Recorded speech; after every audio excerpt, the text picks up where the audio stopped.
Hi there, my name is Memo, this is my channel, Houseplantygoodness, and essentially it's a place where I like to geek out about my big passion. You might be able to see some of it behind me, it's tropical houseplants. Have you been trying to propagate for a while, or are you just getting into propagating your plants and you're wondering, am I doing it the right way? Is there a right way?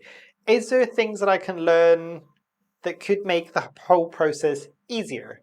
Stick with me and I'll show you some of the things that I do when I go to take a plant cutting for propagation. So recently, one of my Monstera albos, and I use the term Monstera albo a bit loosely, so the albo variegated Monstera was kind of hitting the ceiling of my conservatory. This has happened now 3 or 4 times because it's going so high and I never really chop it too far down. So I thought today, as I've just taken a cutting, I'll kind of show you and talk you through some of the things that I do and explain the kind of theory behind it. And this is through years of me kind of watching videos, talking to other plant enthusiasts, doing my own research online, and things that I found have worked for me that might potentially help you when you're propagating. And obviously, I'm sure a lot of you will have your own kind of tips or idiosyncrasies of things that you do that there might not be any scientific proof that they're making a difference, but you feel that they are. I'd be really interested to find out. I'm sure other people would as well. So please do, as always with my videos, I always do encourage you guys to drop comments down below and see what everybody else thinks as well. So let me show you. So this is why I was saying I use the term albo very loosely, because there's a bit of white on this one. And to be fair, these top leaves weren't particularly variegated. I'm looking at it now, and some of the leaves further down did have a bit more variegation.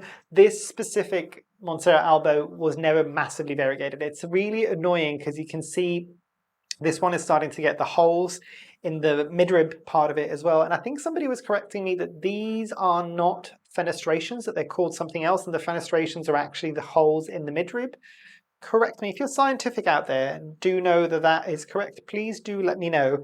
But with this plant, and I'm trying to think, because it's always the question of, is it a Monstera albo borzigiana or is it a Monstera deliciosa that is variegated?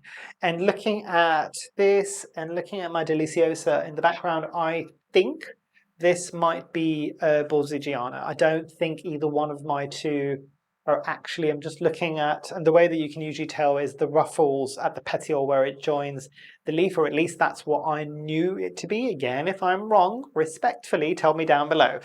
But it is one of those things that I'm pretty sure this is the small forms of the borzigiana. And you can see, if I bring it in a bit more, you might be able to see, I'm just giving you a bit of a tour of the plant right now, or the cuttings, so to speak, before we kind of start talking through it. You can see that variegated strip in there, and you can see the green on the petiole and the stem there as well, which is hysterical because this plant does actually have quite a bit of white variegation on the actual stems and the petioles, but it doesn't always translate to very much variegation on the leaf itself. But moving on to the actual cutting itself. So you can see that there are 2 leaves and there are multiple, there's 1 node there, 2, 3, 4 nodes technically on this if I wanted to do the wet stick method. I will also show you as well, because this was attaching to the wall, and hopefully that might focus if I move my head out of the way, and I'll see if I can bring it in. It needs to be at an angle, so you might be able to see there. Can you see that this is a bit more flat, and hopefully that's going to pick up, maybe?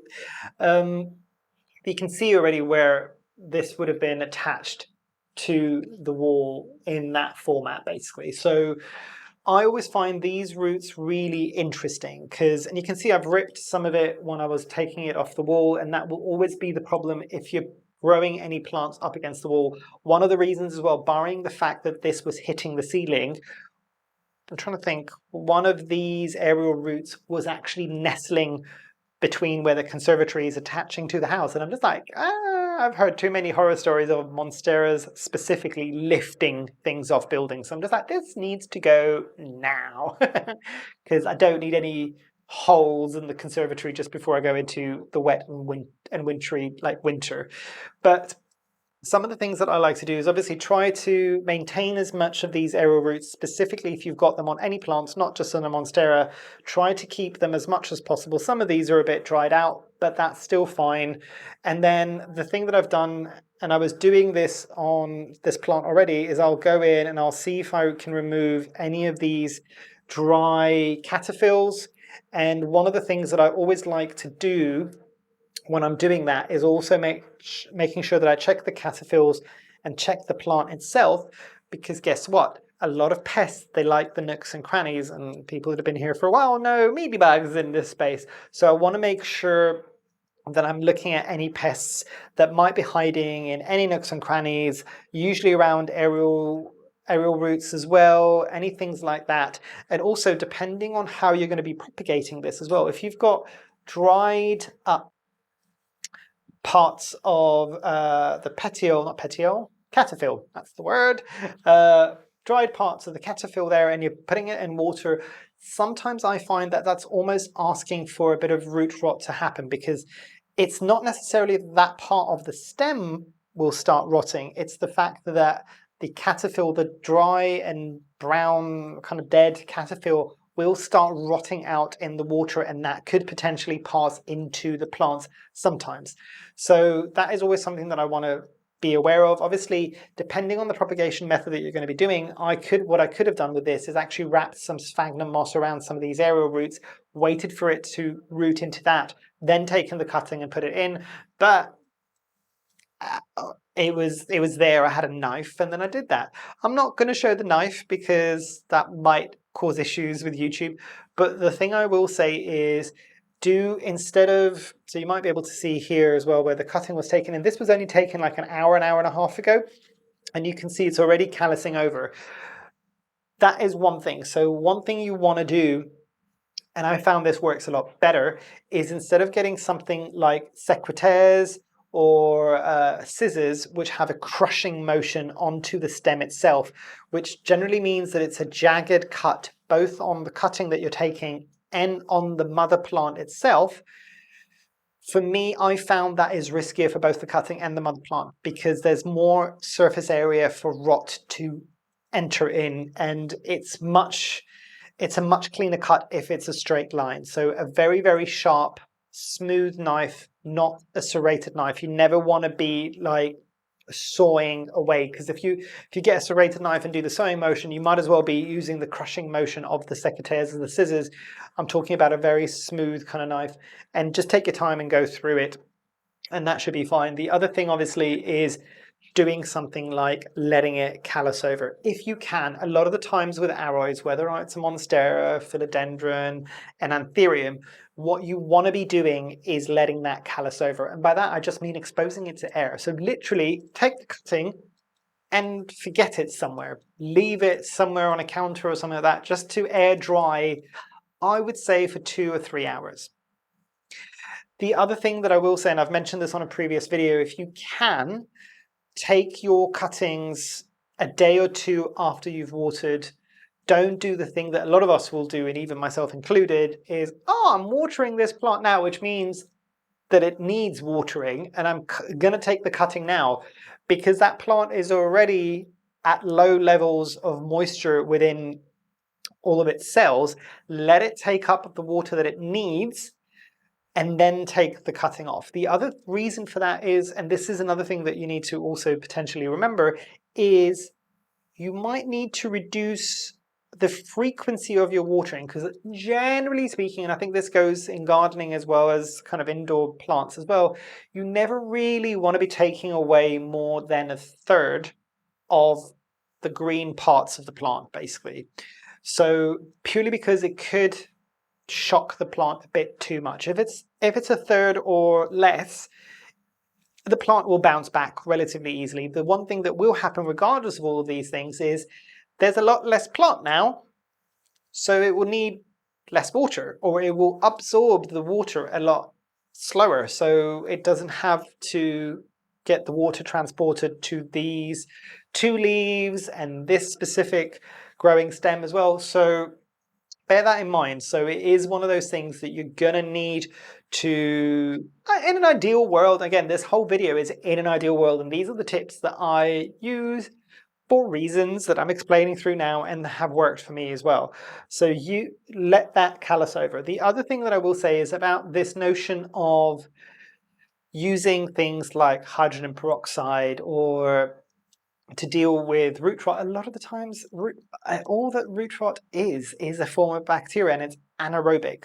So it needs conditions where there isn't a lot of oxygen. What that means is when it is aerobic, so as in when there's a lot of air around it, it can't survive, it dies off. So it's the same thing that the hydrogen peroxide is doing. It's literally taking oxygen at a concentrated form and attacking that bacteria to kill it off.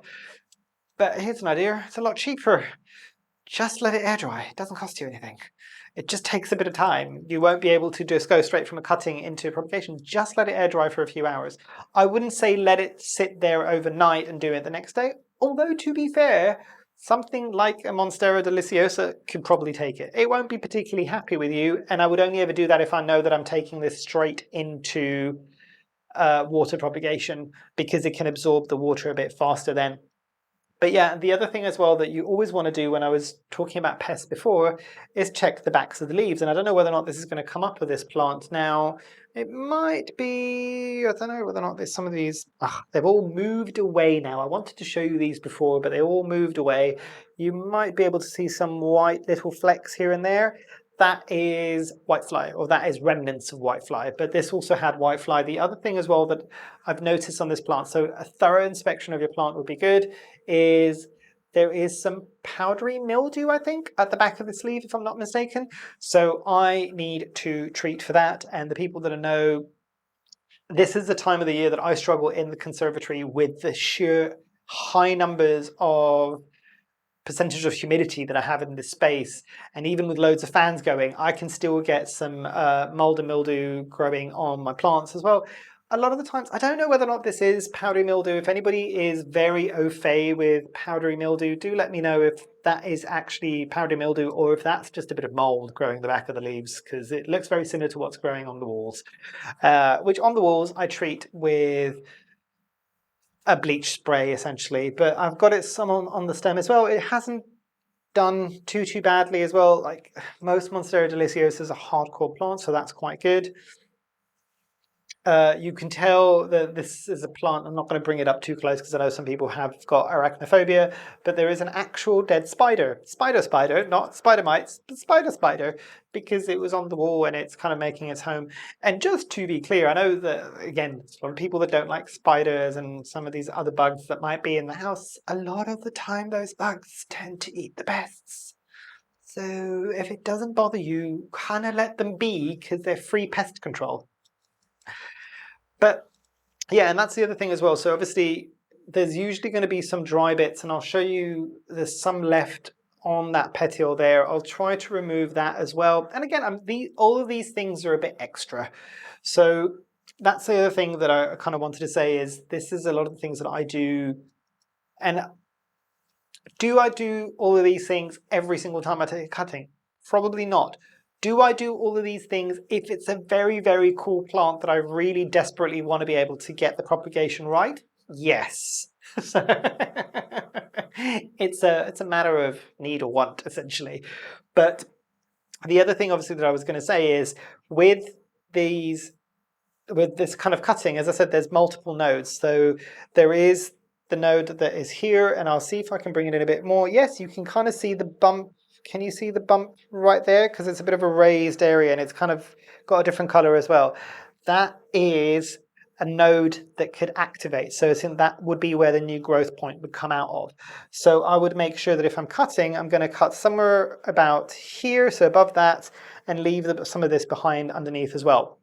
The other thing as well that's always a good idea is give yourself insurance. So you can see the node was here. Obviously I cut a bit lower, and to be fair, I could have probably cut a bit lower. I didn't think about this aerial root on here in case I was able to kind of keep it. That's a bit too close. I would want to give it a bit more space because, and there's a reason behind this, and this is especially true with Monstera albos, who can be quite tricky towards propagation, and they can be quite prone to getting rot happening, especially if you're water propagating. If you leave a bit more of the stem on there, yes, you might need to get a slightly deeper pot, but if it starts rotting and you catch it early enough, you can remove some of that stem that is rotting without ending up sacrificing the node. And if you've only got the one node and the cutting, say for instance, was somewhere here and it started rotting and it gets to the node, you're done. Whilst if you have a bit more, say this root wasn't here and the node was up here, and I started getting some rot here and it only went to there, I could cut slightly above that and I've still got quite a bit of plant material. If that happens, obviously, you desperately need to let it air dry again. But we're talking about the anaerobic bacteria, so you definitely want to air dry it to definitely kill off any form of bacteria that might be there that might be causing the root rot. So obviously, the other thing to remember with something like this is, as I mentioned, there's one node there, one node here, there's another node here. They might not be obvious because all these nodes don't have leaves. There's another node here and there's another node here. So for the people that are just getting into this, this would be what would be a top cutting, because this would have been the growing point of the actual plant itself. Beneath where I took the cutting on the mother plant would be where the next node will activate. So I'll get a bit more of a branch happening there. So that is something to bear in mind. Something that will happen a lot of the times is you might get more than one node activating on your mother plant. I'm pointing up because that's where my mother plant is. So you might get a couple of branches that come out. So you get a bushier plant as well, which is kind of cool. But with this one, I would say you could do the wet sticks, and this would be a safer bet for me to do a wet stick propagation. And what that means for the people that might not know and they might have kind of heard it being bantered around a bit is when you just get a node cutting and it doesn't have a leaf on it to provide with photosynthesis to the plant. Usually it's propagated in kind of a propagation box or a sealed plastic baggie to keep the humidity and give it plenty of light. And you need to give it plenty of light because essentially the only photosynthesis that is happening is from the stem itself. So you don't want to bury the entire stem in whatever growing media it is, because it can still photosynthesize. It's not photosynthesizing very well, but it can still photosynthesize. If it's green, it could photosynthesize.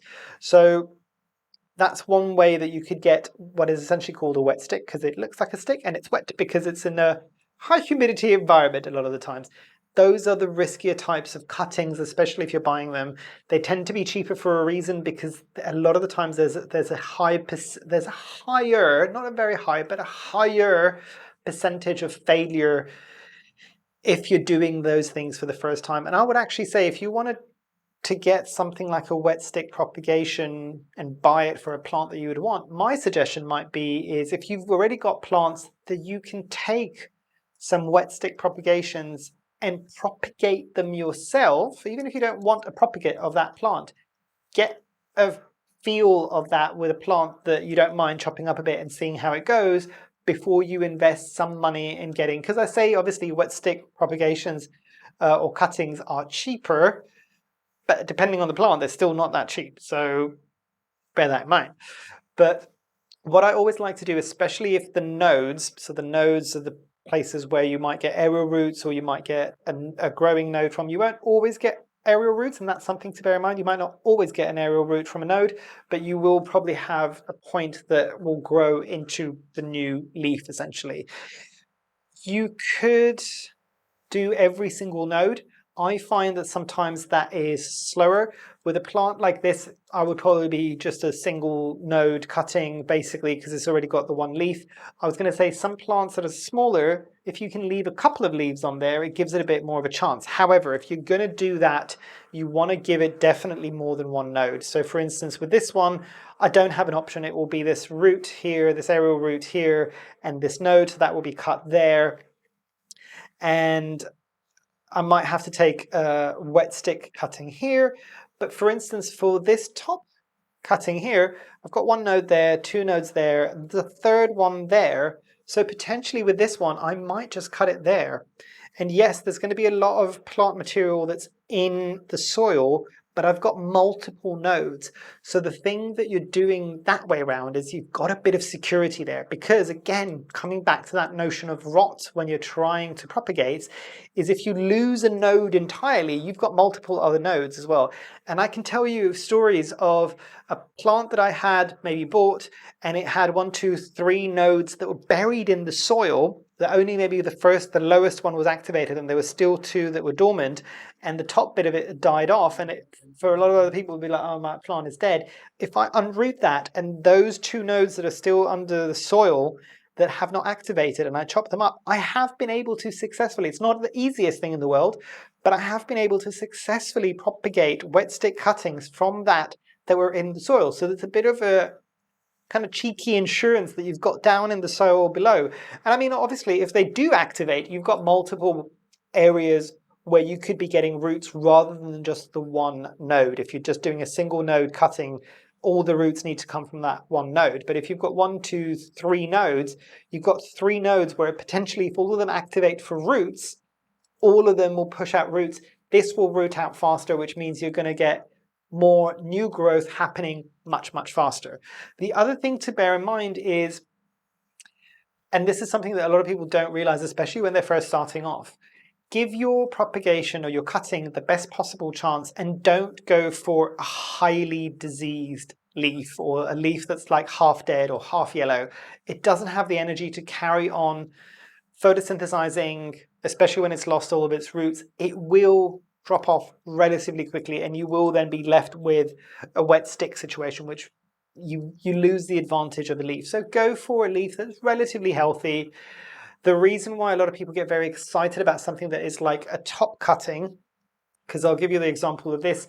If this is already maturing and it's getting these secondary holes in the middle, it's more likely if it's a top cutting and you propagate it, that trend might continue. It might not be the next immediate leaf after this. It could be.